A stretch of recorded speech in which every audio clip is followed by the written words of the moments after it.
Public Midi, Jean-Jacques Seymour reçoit l'architecte Philippe Vigneault. Bonjour Philippe Vigneault. Bonjour Monsieur Seymour. Et merci d'être avec nous. Je pense qu'avec mon édito, on n'est pas loin de votre propos d'ailleurs. Oui, enfin, je reviendrai pas sur l'édito parce qu'il est torché avec talent et humour.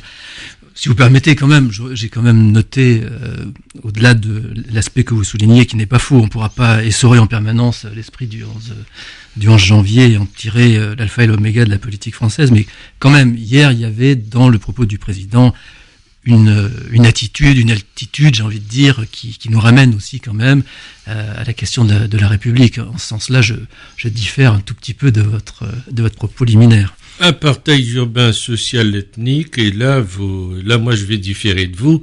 Est-ce que ce terme d'apartheid, vous l'intégrez dans votre réflexion aujourd'hui ? Alors, d'un point de vue purement sémantique, on peut dire qu'en effet, l'apartheid réfère à une image dramatique, avec des violences physiques, bref, toute une machinerie. Évidemment qu'on ne retrouve pas dans notre pays, fort heureusement. En revanche, j'ai repris à mon compte ce vocable qui a une image forte et un impact fort, parce que à travers toutes les politiques publiques, toute la chaîne de décision des politiques publiques en direction des quartiers, il y a eu une espèce de silence généralisé qui a conduit, après la réalisation du plan Borloo, il y a une 30aine de milliards d'euros, à la reconduction du ghetto au même endroit. Et c'est de cette manière, je peux me permettre de reprendre le terme du Premier ministre et parler d'apartheid. En effet, en deux mots, si vous permettez, je vais être rapide. L'État a donné des financements aux collectivités sans imposer le moindre quota de mixité urbaine et sociale. Les élus locaux n'acceptent pas, j'ai fait une 20aine de projets en France, n'acceptent pas de voir leur territoire modifié. Alors, on met en avant des bonnes raisons, mais il y a aussi la carte électorale qui fait que c'est compliqué de déplacer les gens, donc on le fait pas vraiment. Les associations aiment le statu quo, on aime bien que ça reste en l'état, et les bailleurs sociaux ne construisent pas ailleurs. Alors, pour X raisons, vous allez me dire, mais quoi qu'il en soit, on voit bien que sur l'ensemble de la chaîne de soi-disant la modification des quartiers, on a patiemment, avec 30 milliards, en une dizaine d'années, reconstituer exactement le ghetto sur lui-même. Vous avez cette phrase terrible, le ghetto urbain, dites-vous, social et ethnique, a été reconstruit sur lui-même, car la nation française en a fait le choix. Je pense que malheureusement, quand l'État, les représentants locaux, les bailleurs, les associations vont toutes dans la même direction, et que par rapport à ça, la population française, dans son ensemble, je ne fais pas de distinguo entre ceux qui sont dans les quartiers ou à l'extérieur. Je dis l'ensemble de la population française laisse faire et ne s'insurge pas contre cette ghettoisation que l'on fait. On met à part petit à petit, avec la mécanique que je viens de décrire, et on laisse en place une partie de la population dont la plupart est française. Donc, j'ai envie de dire, tout le monde est responsable, et tout le monde est complice de cet état de fait. Donc, je trouve que le mot apartheid est un coup de poing, un coup de pied dans la fourmilière, un coup de poing dans la gueule, j'ai envie de dire, qui fait qu'à un moment donné, on peut, si on le souhaite, se ressaisir et dire halte au ghetto. Ce n'est pas la République française. La République française, c'est une autre constitution, c'est une autre manière de constituer la nation sur d'autres concepts que la sectarisation de la population. Parce que là, il y a carrément une rupture avec le monde social, c'est peut-être ça aussi qu'il a voulu dire. Je ne sais pas quel est le terme, enfin comment il l'a construit, comment le Premier ministre l'a conçu. En tout cas, moi, je viens de vous dire comment je l'ai entendu, et je sais que, et je l'ai dit, et vous avez lu mes livres, vous m'avez invité précédemment pour un de mes livres, il y a des années, que j'en parlais avec Roland Castro tout à l'heure au téléphone avant de venir vous voir, j'échangeais avec lui, et il me dit oui, on le dit depuis 30 ans, qu'on reconstitue en permanence le ghetto sur lui-même, et c'est insupportable. Oui, mais ça, tout ce qui se passe, toutes ces dégradations des lieux, tout ça, c'est la faute aussi des habitants, peut-être. Alors bon, je suis pas là pour dire c'est la. Non, vous n'êtes pas là pour stigmatiser. Dire c'est la faute à Pierre-Paul ou qui que ce soit, c'est pas le sujet. Je veux dire qu'on a une population pauvre, dont on connaît le cheminement, qui s'est installé petit à petit là où plus personne ne voulait aller, parce qu'on était loin de tout, parce qu'il n'y avait pas de transport en commun, etc., etc. Donc c'est une histoire que l'on connaît. Aujourd'hui, c'est moins vrai. C'est-à-dire qu'il y a de plus en plus de transports en commun qui passent à proximité de ces quartiers. Souvent, la ville ordinaire a rattrapé ces quartiers. C'est-à-dire que les quartiers maintenant sont englobés. Et pourtant, on continue, on maintient en place ce que j'ai appelé cette espèce d'archipel, un territoire qui serait moucheté comme ça, autour des villes, espèce d'archipel, de quartiers qui sont reconstruits en permanence sur eux-mêmes avec les mêmes types de logements, les logements sociaux, les mêmes populations, hors du travail, et ethniquement ségrégés évidemment par le chômage et la formation. Mais c'est une mécanique que l'on connaît, qui est qu'on n'arrive pas, que l'on n'a pas choisi de stopper. Alors vous dites le choix de la nation. Oui, il faudrait qu'aujourd'hui, alors là, reprenons l'esprit du 11 janvier, Monsieur Zemmour, si vous en êtes d'accord, et cette fois-ci sans humour de ma part, et on partage le territoire. Ça veut dire qu'il faut que petit à petit, on défasse les ghettos, qu'on construise des logements sociaux ailleurs et que l'on permette d'autres parcours résidentiels. Ça veut dire que l'État ne doit plus donner d'argent sans une contrepartie de mixité.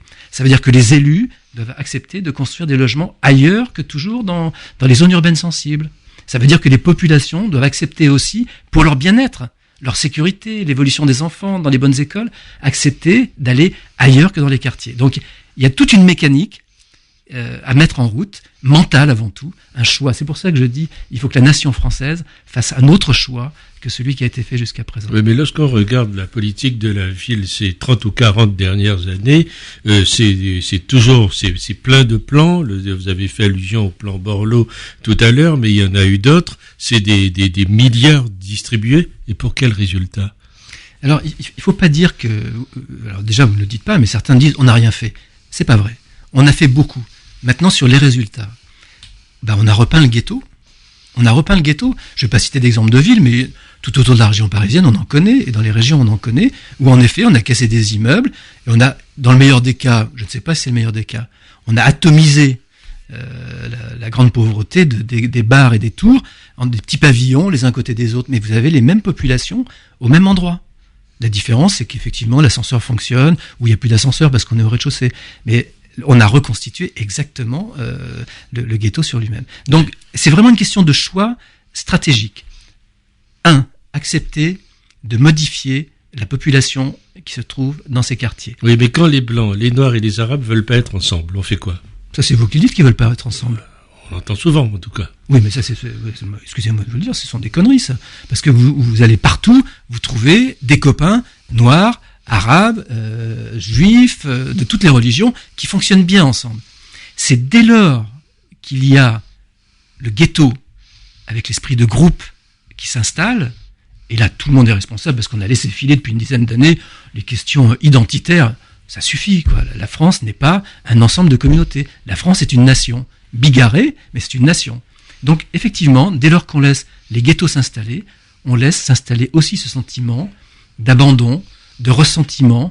Quand vous entendez des jeunes qui disent je hais la France, alors qu'ils sont français, qu'ils sont nés ici, ils sont allés à l'école française, ils sont soignés dans les hôpitaux français, c'est incompréhensible. Oui, et pourquoi ils le disent? Écoutez, moi je suis pas dans la tête de ces gens-là. Oui. Certains le disent, et pas tous, parce qu'il faut faire attention quand même. Il y a quand même une immense majorité de gens qui essaient dans toutes ces difficultés sociales dont on a parlé, et qui sont indéniables, qui essaient de trouver leur chemin, qui essaient de se construire, de construire une famille, d'avoir des amis, sans regarder la question de la couleur de la peau ou de la religion. Donc il y a une grande majorité de Français qui sont, comme vous et moi, nous sommes différents et nous vivons bien ensemble.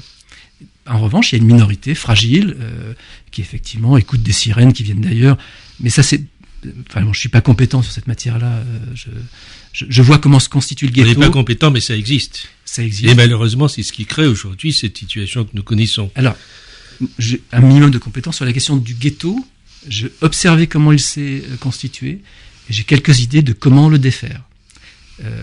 Au niveau spatial, on sait comment détricoter un ghetto, par les transports en commun, par la démolition, la reconstruction d'autres choses, la création d'activités. Bon, l'arsenal, on le connaît. En 30 ans d'histoire... Il y a des pistes qui ont été données hier. Mais bien sûr, bien sûr. Mais ce qui nous manque, c'est cette décision de dire, j'y reviens, on arrête de stocker la grande pauvreté au même endroit. Là, il y a un choix politique Valls a commencé à l'annoncer en disant pudiquement le peuplement. Maintenant, le peuplement, il faut lui donner un contenu. Et le deuxième point, c'est que le plan Borloo, 30 milliards, enfin 9 milliards d'État, qui a généré 30 milliards, n'a servi à rien de ce point de vue-là. Il a remis à neuf des logements, mais il n'a pas défait le ghetto. Si on veut défaire le ghetto, il va falloir, là on annonce un plan de 5 milliards qui fabriquera peut-être 15 milliards d'argent des collectivités locales. Vous faites allusion au discours du président. J'ai fait allusion au dernier plan. Du mois dernier, tout à fait, oui. du 16 décembre, je crois. Ce nouveau plan n'est pas à la hauteur de la situation. Je crois qu'il faudrait le doubler. J'espère que l'esprit du 11 janvier va souffler sur les finances pour qu'on ait un plan à la hauteur de celui de Borloo, mais avec une stratégie, une philosophie, une éthique différente, appuyée sur la question de la République. Ce qui manque, dites-vous, c'est une stratégie. Vous l'avez, vous, cette stratégie, en dehors de défaire, de détricoter le ghetto? Je pense qu'il y a deux pistes essentielles qui sont concomitantes, qui sont sur 10 ans. 10 ans. C'est long. C'est très long. Oui. Mais on parle de choses très longues. D'un côté, recomposer ces quartiers, ce que j'ai appelé la recapitalisation. On amène de la valeur, alors qu'aujourd'hui, il n'y a que des coûts. Ce sont des quartiers qui ne représentent que des coûts. Ils sont au chômage, les gens sont au chômage, les bâtiments sont en mauvais état. Il n'y a plus de valeur, au sens capitalistique du terme. Donc, il faut ramener de la valeur sur ces territoires, donc du travail, des bâtiments différents, de l'emploi. Et dans un même temps, il faut organiser le peuplement différemment. On a les outils pour le faire, il faut construire du logement ailleurs. Donc c'est une décennie selon deux axes. Je parle bien du ghetto, le peuplement et l'espace. Il faut 10 ans. Évidemment, dans le laps de temps, et c'est là, je pense, où le président a commencé à amener quelques éléments hier, mais que j'ai trouvé trop faibles, c'est la question de la cohésion sociale et de l'éducation. J'ai entendu comme vous parler de service civique, qui est une bonne chose. Je ne sais pas s'il est obligatoire, j'ai cru comprendre que non. L'école, j'ai entendu des choses. Sont-elles assez fortes? Je ne suis pas en capacité de juger. Mais il est certain que pendant les 10 années de défaisance structurelle et de peuplement des ghettos, il va falloir trouver des choses d'un point de vue économique et social pour la formation, le retour à l'emploi. Il y a 10 années de travail, oui, ardent. Et je disais que c'était long, mais défaire le ghetto. Mais il y a une vie économique dans le ghetto qui n'est pas celle que ni vous ni moi souhaitons, malheureusement. Écoutez, je la vois du mauvais côté, c'est-à-dire... Oui, voilà. Il faut pas se raconter d'histoire. Il faut appeler ça, hein. Oui, non, mais je le constate. Vous savez, à chaque fois qu'on fait une étude sur un quartier pour ensuite le faire évoluer, nous allons sur place avec nos collaborateurs. Il n'est pas rare de se faire... de se faire jeter. De se faire jeter dans le meilleur des cas, oui. Et voire agresser. Oui. Alors que l'on vient... On n'est pas des flics. On n'est pas là pour traiter, pour traquer la question de la drogue. Mais effectivement, vous avez des gamins de 12-13 ans qui vous agressent, qui sont payés pour faire le chouf. Vous avez des scooters qui tournent et qui préviennent. Vous avez des coups de sifflet. Enfin, il y a une stratégie territoriale qui est très au point et qui existe.